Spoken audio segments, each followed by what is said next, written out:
السلام علیکم ورحمۃ اللہ وبرکاتہ۔ بسم اللہ الرحمن الرحیم۔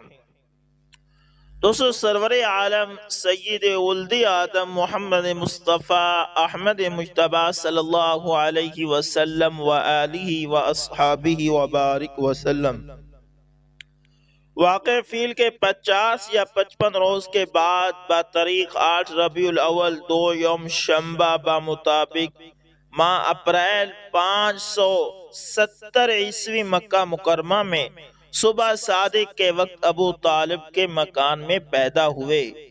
عثمان بن ابی العاص رضی اللہ تعالی عنہ کی والدہ فاطمہ بنت عبداللہ فرماتی ہیں کہ میں آپ صلی اللہ علیہ وسلم کی ولادت کے وقت آمنہ کے پاس موجود تھی، تو اس وقت یہ دیکھا کہ تمام گھر نور سے بھر گیا اور دیکھا کہ آسمان کے ستارے جھکے آتے ہیں، یہاں تک کہ مجھ کو یہ گمان ہوا کہ یہ ستارے مجھ پر آ کر گریں گے۔ ارباس بن ساریہ رضی اللہ تعالی عنہ سے مروی ہے کہ رسول اللہ صلی اللہ علیہ وسلم کی والدہ ماجدہ نے ولادت و سعادت کے وقت ایک نور دیکھا جس سے شام کے محل روشن ہو گئے۔ یہ روایت مسند احمد اور مستدرک حاکم میں مذکور ہے۔ ابن حبان فرماتے ہیں کہ روایت صحیح ہے اور اسی کے ہم معنی مسند احمد میں ابو امامہ سے بھی مروی ہے، اور ایک روایت میں ہے کہ بصرہ کے محل روشن ہو گئے۔ نکتہ: ستاروں کے زمین کی طرف جھکانے میں اس طرف اشارہ تھا کہ اب ان قریب زمین سے کفر اور شرک کی ظلمت اور تاریکی دور ہوگی اور انوار و ہدایت سے تمام زمین روشن اور منور ہوگی، کما قال اللہ تعالی قد جاءکم من اللہ نور وکتاب مبین یہدی بہ اللہ من اتبع رضوانہ سبل السلام ویخرجہم من الظلمات الی النور بإذنہ۔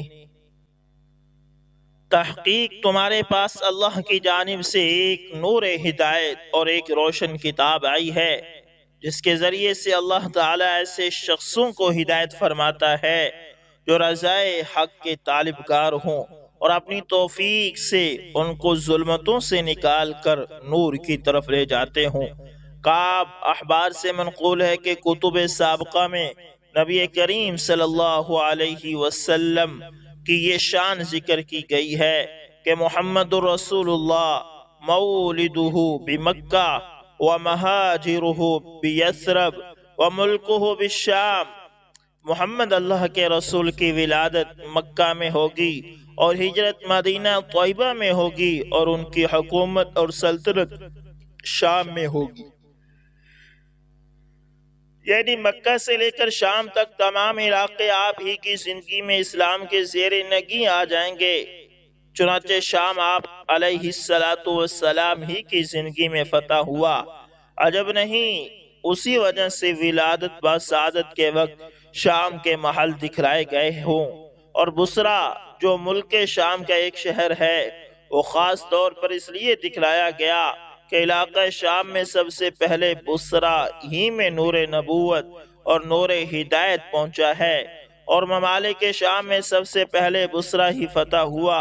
اور عجب نہیں کہ شام کے محل اس لیے دکھلائے گئے ہوں کہ من جملہ 40 کے 30 ابدال جو 30 کے 30 قدم ابراہیمی پر ہیں، ان کا مرکز اور مستقر شام ہی ہے۔ اس لیے بنسبت دوسرے ممالک کے ملک شام خاص طور پر انوار و برکات کا معدن اور منبع ہے۔ اس لیے ولادت با سعادت کے وقت شام کے محل دکھلانے میں اس طرف اشارہ تھا کہ یہ ملک نور نبوت کا خاص طور پر تجلی گاہ ہوگا، اور اسی وجہ سے آپ کو اولاً مکہ مکرمہ سے شام یعنی مسجد اقصی تک کی سیر کرائی گئی، کما قال اللہ تعالی سبحان الذی اسری بعبدہ لیلا من المسجد الحرام الی المسجد الاقصی الذی بارکنا حولہ۔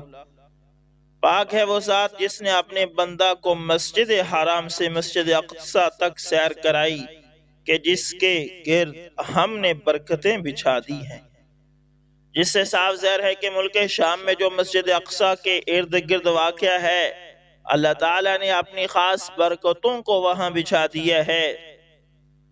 اور حضرت ابراہیم علیہ السلام نے جب عراق سے ہجرت فرمائی تو شام ہی کی طرف فرمائی، اور قیامت کے قریب حضرت عیسیٰ بن مریم علیہ السلام کا آسمان سے نزول بھی شام ہی میں جامعہ دمشق کے مینارہ شرقیہ پر ہوگا۔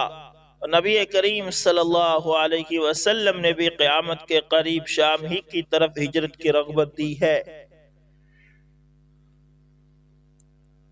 یعقوب بن سفیان باسناد حسن حضرت عائشہ صدیقہ سے راوی ہیں کہ ایک یہودی مکہ میں باغرض تجارت رہتا تھا۔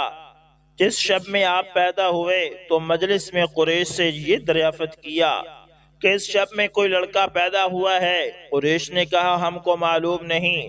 یہودی نے کہا کہ اچھا ذرا تحقیق تو کر کے آؤ، آج کی شب میں اس امت کا نبی پیدا ہوا ہے، اس کے دونوں شانوں کے درمیان ایک علامت ہے، یعنی مہر نبوت۔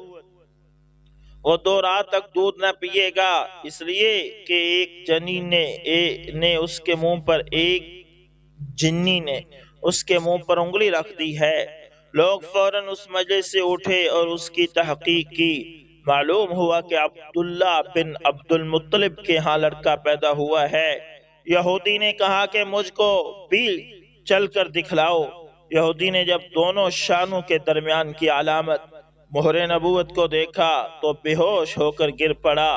جب ہوش آیا تو یہ کہا کہ نبوت بنی اسرائیل سے چلی گئی۔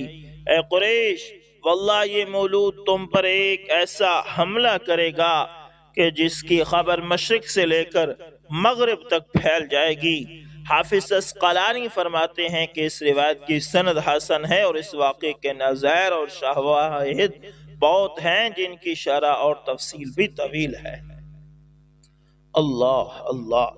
ایوان کسریٰ کے 14 کنگروں کا گرنا اور نہر ساوا کا خشک ہو جانا۔ دوستو اسی شب میں یہ واقعہ بھی پیش آیا کہ ایوان کسریٰ میں زلزلہ آیا جس سے محل کے 14 کنگرے گر گئے، اور فارس کا آتش کدہ جو 1000 سال سے مسلسل روشن تھا وہ بجھ گیا، اور دریائے ساوا خشک ہو گیا۔ جب صبح ہوئی تو کسریٰ نہایت پریشان تھا، شاہانہ وقار اس کے اظہار سے مانع ہو رہا تھا۔ بالآخر وزراء اور ارکان دولت کو جمع کر کے دربار منعقد کیا۔